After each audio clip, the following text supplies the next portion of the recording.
I don't think, I don't know if I was ever cleared. You see, in an unsolved murder case, Wow. you don't want to clear anybody. Wow. You can change focus, but you want to leave your options open.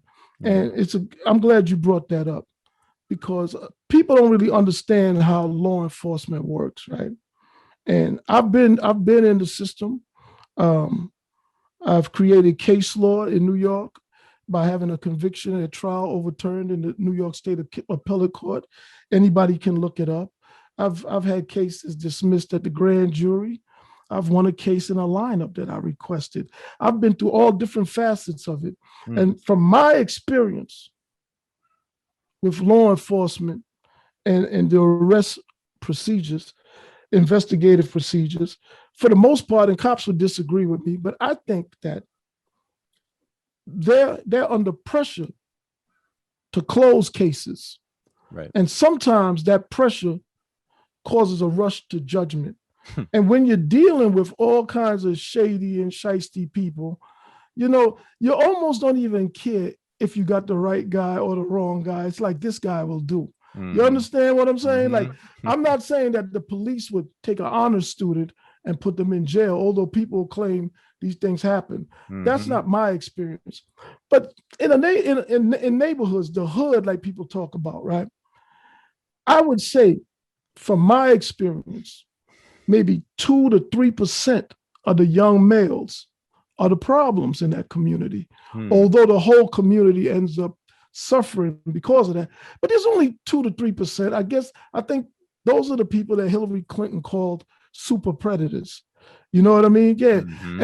And by definition, I guess when I was about 18 into my 20s, I probably would have fit that MO, but Mm-hmm.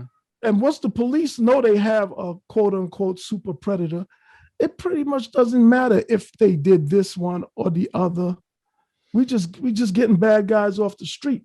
And in the context of policing, it might be some kind of rationale to that, because guys in that bracket, they either got away with stuff or they definitely plan on doing stuff. You know what I mean? So it's not an exact science. I don't want to sound like I'm advocating for the police, because that's a bit ironic, but I get it, man. And I also think that people, right?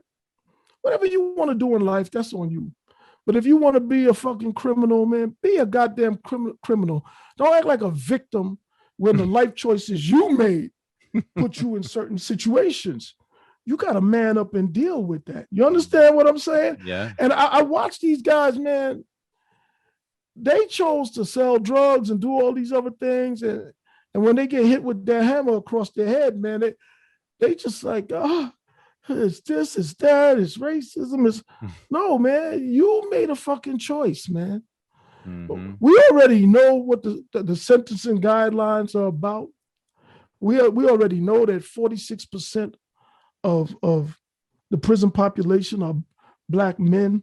Mm-hmm. We already know that police profile, and if you have tattoos and dreads and all these things, or you ride around with midnight tint, blasting loud music, you're likely to get pulled. We know these things. Mm-hmm. So why do people still do it? Freedom. If you're not trying to go to jail, that's fine for people who don't break the law. But I think lawbreakers, people who break the law for a living, they need to at least be aware of the laws that they're breaking.